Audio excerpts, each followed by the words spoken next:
Okay, so Ryder's back on the field today.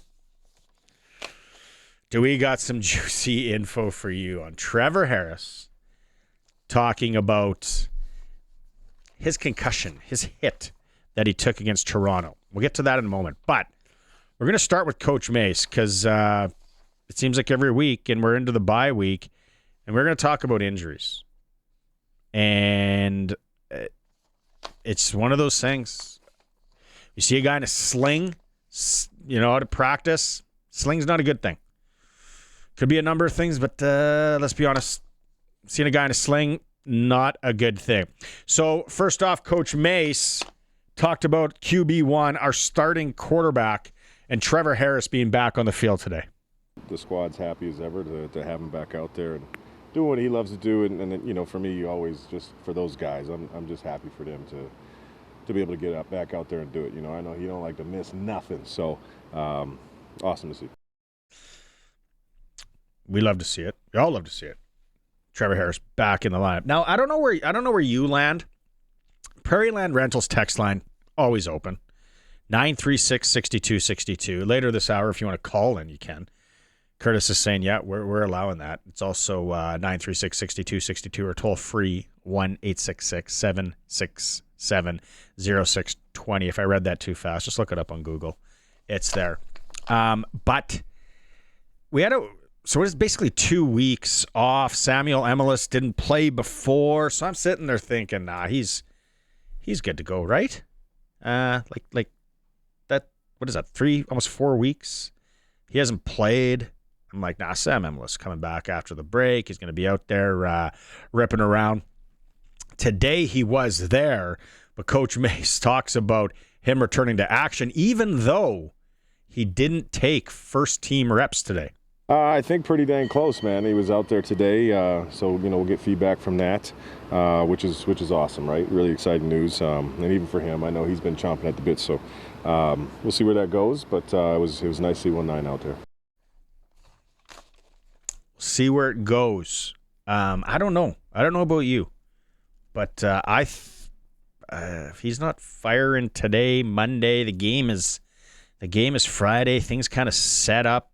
You got Wednesday? I know Thursday's the walkthrough, but maybe we're going to see Samuel Emelis sidelined again for another week. I don't know. I guess tomorrow we'll find out more. Tomorrow, even Wednesday, as we go through. Now, going back to my sling comment, anytime you see a guy in a sling, it's a guy in a crutches or a girl.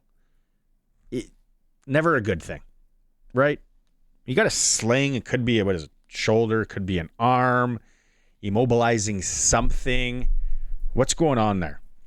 It's not good. Trevon Tate in a sling today on the sideline. I don't know. Let's hear Coach Mace on the Tate injury. It's definitely going to probably be a little bit for us. So we'll see, man. He's been through some injury history in his previous life, and I know his work ethic. So you don't want to rule anything out with that kid. So it's good. Going to be a little bit, and he's not showing his cards. Cards played close to the chest vest region. So, but I think we can all agree, can we not, that with those comments and him being in a sling, Trevon Tate going to be out for a while. Now, Thomas Bertrand Houdon did not participate in practice today either. Mace on him. He's going to meet with somebody, my doc here this week, just to get a little bit clearer of a picture. So we'll see what happens. I'm not sure what that holds for him potentially this week, but we'll go once we get the information from the doc. That can throw a monkey wrench. Hey, I'm not an expert on the ratio thing. I know a lot of people out there are experts on the ratio. Smarter than me when it comes to this. I know we got to have a Canadian for Canadian. We got to do some tradesies, as they say. So with Thomas Bertrand Houdon not in, and then if Samuel Emelis isn't in, then we're going to probably work some stuff on the O-line, right? Zach Fry probably go in. The Calgary Stampeders are coming into Mosaic Friday night. Get your tickets. Need a big crowd there.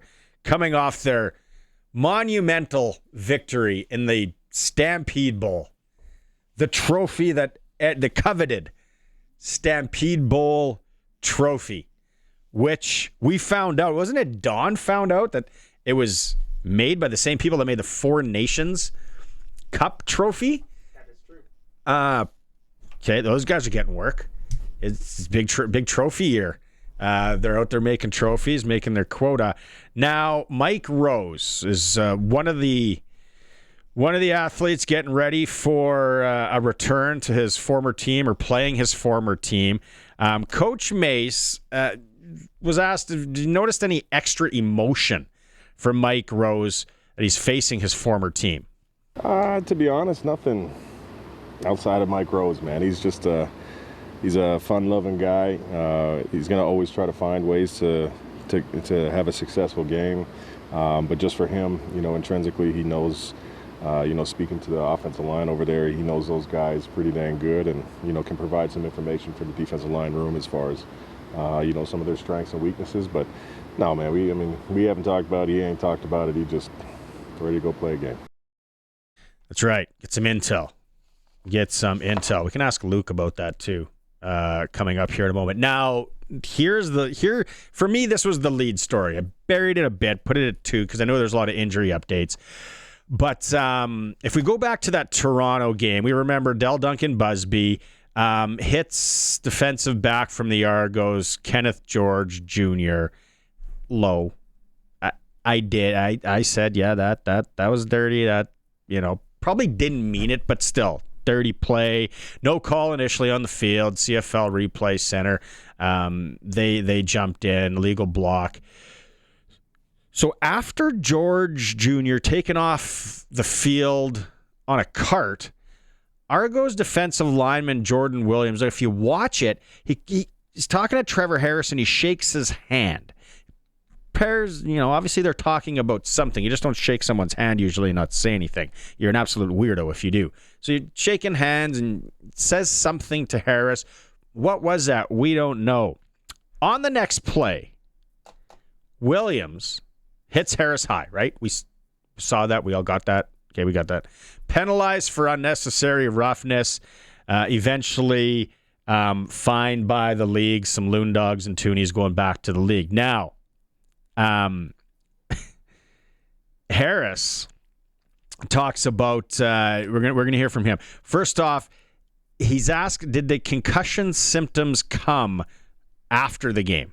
I knew something was going on during the game, and shoot, during the game when the other defense tells you they're about to do something and they do it, maybe you should believe them that they did it on purpose. And it was an unfortunate situation, that their linebacker got hurt, and I know their guys were, wanting to do something about it, and just unfortunate that, I was like, man, I don't know. Just hopefully nothing happens. Let's just play good physical football, and then that happens. But,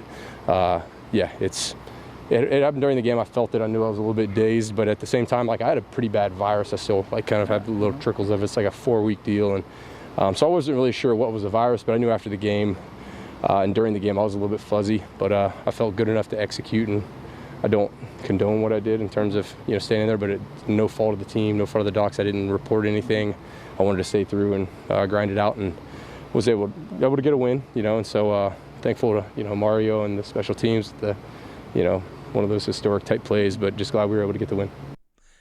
All right, now the handshake, the Kenneth George Jr. handshake with Trevor Harris. Then he goes and hits him. Somewhat dirty. Let's be honest. Here's Harris on if something was said to him. I think it was just one of those things they wanted to get even for their guy, and unfortunately, I felt awful for George, and he's a great player, and it's just an unfortunate situation, and I don't think that, who knows if it was on purpose. I'm not saying that. I'm not accusing him, but just, felt like, I didn't really feel like it was a clean one, but it is what it is, and I don't think he's a dirty player. He's a good football player, and just an unfortunate situation. We can talk for Trevor. We can speak for Trevor.